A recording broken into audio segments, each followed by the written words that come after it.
Assalamualaikum warahmatullahi wabarakatuh. Sahabat beriman, Thabit bin Ibrahim tentang sang istri. Subhanallah, dia bagaikan bulan purnama di malam yang gelap. Suatu hari, Thabit bin Ibrahim berjalan di pinggiran kota Kufah yang sangat panas. Tiba-tiba dia melihat sebuah apel jatuh keluar pagar dari sebuah kebun buah-buahan. Melihat apel merah ranum tergeletak di tanah, membuat air liur Thabit terbit. Tanpa berpikir panjang, dipungut dan dimakanlah buah apel itu. Akan tetapi, baru setengahnya dimakan, Thabit berhenti mengunyah. Ia seakan tersadar akan sesuatu. Astagfirullah. Ia tersadar bahwa buah itu bukan miliknya. Thabit menganggap perlu izin pemilik kebun apel sebelum memakan buah itu. Maka ia segera pergi ke kebun buah-buahan itu, hendak menemui pemiliknya. Ia ingin meminta pemilik kebun apel agar menghalalkan buah yang telah dimakannya itu. Di dalam kebun, ia bertemu dengan seorang laki-laki. Maka langsung saja dia berkata, "Aku sudah makan setengah dari buah apel ini. Aku berharap Anda menghalalkannya." "Aku bukan pemilik kebun ini. Aku pembantu yang ditugaskan merawat dan mengurusi kebunnya," jawab laki-laki itu. "Di mana rumah pemiliknya? Aku akan menemuinya dan minta agar dihalalkan apel yang telah kumakan ini," ujar Thabit dengan nada menyesal. Pengurus kebun itu memberitahukan, apabila ingin pergi ke rumah majikannya, maka harus menempuh perjalanan sehari semalam. Thabit bin Ibrahim tidak peduli. Ia bertekad akan pergi menemui si pemilik kebun itu. "Tidak mengapa, aku akan tetap pergi menemuinya, meskipun rumahnya jauh.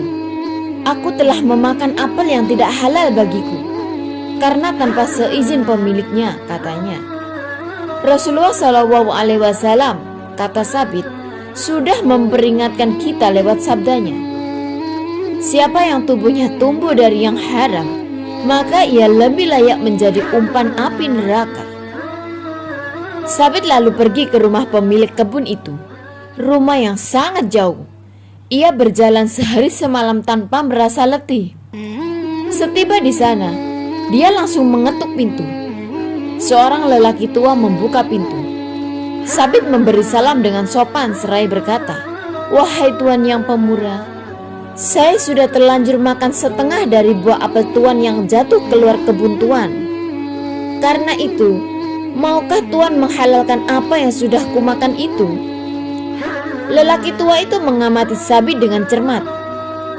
"Tidak, aku tidak bisa menghalalkannya kecuali dengan satu syarat," ujar lelaki tua itu tiba-tiba. Thabit terhenyak dan merasa khawatir. Ia takut tidak bisa memenuhi syarat yang diminta pemilik kebun apel. "Apa syarat itu tuan?" ucap Thabit kemudian. Lelaki tua itu menjawab, "Engkau harus mengawini putriku." Thabit bin Ibrahim tidak memahami, tidak yakin akan maksud dan tujuan lelaki itu. "Apakah hanya karena aku makan setengah buah apelmu yang keluar dari kebunmu, aku harus mengawini putrimu?" tanya Thabit penuh keheranan. Tetapi pemilik kebun itu tidak menggubris pertanyaan Thabit. Ia malah menambahkan, katanya, "Sebelum pernikahan dimulai, engkau harus tahu dulu kekurangan-kekurangan putriku itu. Dia gadis yang buta, bisu, dan tuli. Lebih dari itu, ia juga seorang yang lumpuh." Tentu saja Thabit amat terkejut dengan keterangan si pemilik kebun. Dia berpikir dalam hatinya, apakah perempuan seperti itu patut dia persunting sebagai istri gara-gara setengah buah apel yang tidak dihalalkan kepadanya? Tanpa menghiraukan kebingungan Thabit, lelaki tua itu menandaskan, "Selain syarat itu, aku tidak bisa menghalalkan apa yang telah kau makan." Tak ada jalan lain bagi Sabit. Ia kemudian menjawab, "Baiklah, aku akan menerima pinangannya dan perkawinannya," ujarnya. "Aku telah bertekad akan mengadakan transaksi dengan Allah Rabbul Alamin. Untuk itu, aku akan memenuhi kewajiban-kewajiban dan hak-hakku kepadanya, karena aku amat berharap Allah selalu meridhoiku, dan mudah-mudahan aku dapat meningkatkan kebaikan-kebaikanku di sisi Allah Ta'ala." Tambah Sabit kemudian. Maka pernikahan pun dilaksanakan. Dalam akad nikah, pemilik kebun itu menghadirkan 2 orang saksi. Dan usai akad nikah, Sabit dipersilakan masuk menemui istrinya. Sewaktu Sabit hendak masuk kamar pengantin, dia berpikir akan tetap mengucapkan salam walaupun istrinya tuli dan bisu. Karena bukankah malaikat Allah yang berkeliaran dalam rumahnya tentu tidak tuli dan bisu juga. "Assalamualaikum," Sabit mengucapkan salam. Tak dijawab sama sekali. Gadis yang ada di hadapannya dan kini resmi jadi istrinya itu menjawab salamnya dengan baik.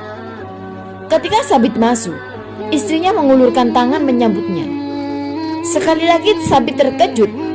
Istrinya ternyata melihat, tidak buta.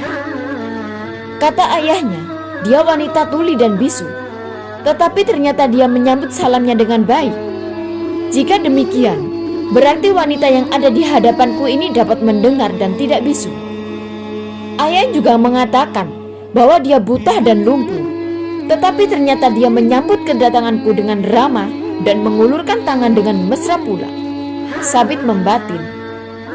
Sabit berpikir, mengapa ayah gadis ini menyampaikan hal-hal yang bertentangan dengan kenyataan? Setelah Sabit duduk di samping istrinya, dia bertanya, "Ayahmu mengatakan kepadaku bahwa engkau buta. Mengapa?" "Ayahku benar.